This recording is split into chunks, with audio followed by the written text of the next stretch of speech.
Now, as we say, we find these random things you find out when you're looking at footage. Here's a bit of a blunder. Here's a potential blunder that Labour managed to avoid. That opinion will say aye. The contrary, no. The ayes have it. Parliament Bill, first reading. The Parliament Bill stands referred to the Parliament Bill Committee for consideration. I call the Honourable Chris Bishop.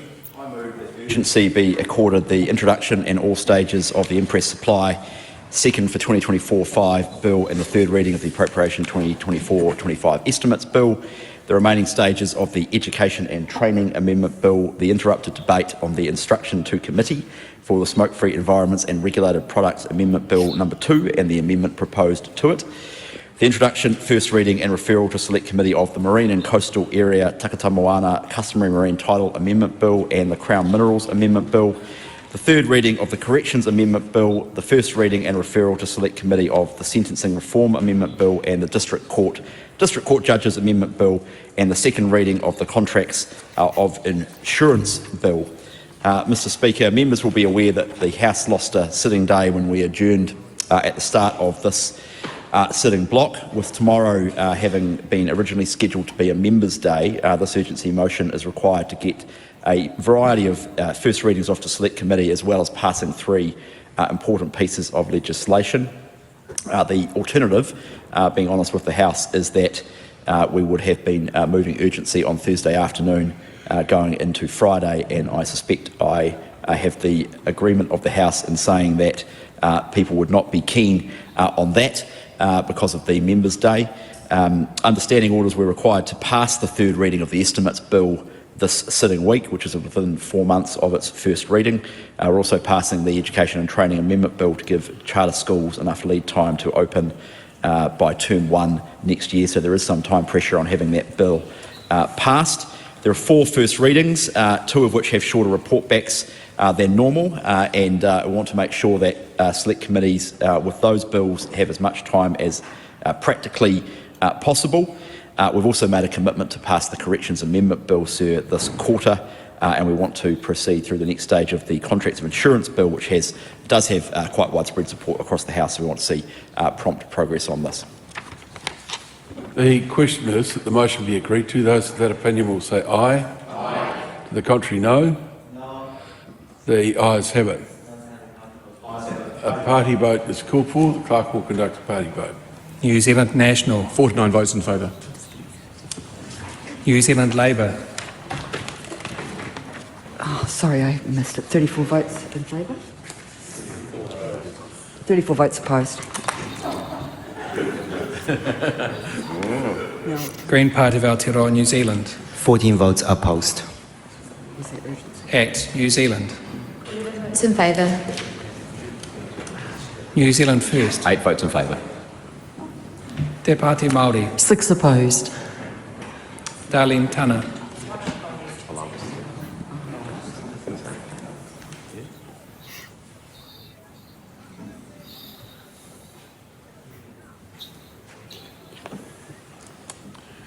Someone turned Darlene's mic off. The ayes are 68, the noes are 55, the motion is agreed. So Labour nearly supported the urgency motion. Yeah, well, geez, what the hell? It's like, I was just watching Nicola the entire time. She just kept looking up at the ceiling and doing weird things with her face. I was like, what is going on here? And then someone turned off Darlene's microphone or something. No, it's often that the microphones, unless the person's meant to actually be speaking, they tend to not be live. So when the people are having chitter-chatter, it's not chitter-chatter in the middle of someone's speech. So that's possibly part of the reason why. But so maybe someone didn't quite prepare to have her microphone turned on for it. Because normally, half the time when those votes have to happen, Darlene's not actually in the House to conduct her vote. Normally, it's not like she has a business to run anymore. Well, that aspect, but the other one was like a week ago, wasn't it like giving her the proxy? Yeah.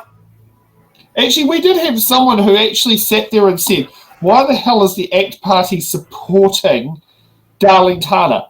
It's Good question. I'd like to ask them that. It's just a proxy vote, and quite funny. The proxy vote is to be cast in the same direction as the Green Party votes. That's the rule of the proxy vote, is in there. And the same happened with Elizabeth Kitty when she left the Greens. ACT had her proxy vote. When Jamie Lee Ross left National, New Zealand First had his proxy vote. So it's quite intriguing. Just like the random little things that people just don't. You don't find out until you actually see it. Yeah, it's okay. It's just odd. I mean, it's like, why wouldn't you give it to Te Pāti Māori or party? I wonder if they said no. Or because Te Pāti Māori are often not in the House. So the rules are you're meant to in the House. If you have 5 or more MPs, you have to have a whip in the House at all times. Mm-hmm. But the problem is, Te Pāti Māori are often not actually in the House all the time. So maybe that's the reason why. Maybe Te Pāti Māori said, no, sorry, I think you should find a different party to give your proxy vote to. Which is really... Labour's sitting right there. You can give it to Labour. But I think would sit there going, no, we don't want to touch it. Yeah, fair enough. I mean, I wouldn't want to touch that either with a barge pole. Yeah, and I do know, in the case of Jamie Lee Ross, New Zealand First in 2018 when it happened, they said, we'd rather him sit there and resign and have a by-election. But his constituents deserve to be represented. And I wonder if that's what ACT is following along those lines, go, Darling's constituents deserve to be represented. Both of them. Yeah. Both of them. Yeah, both of them. Yeah. Oh, yeah.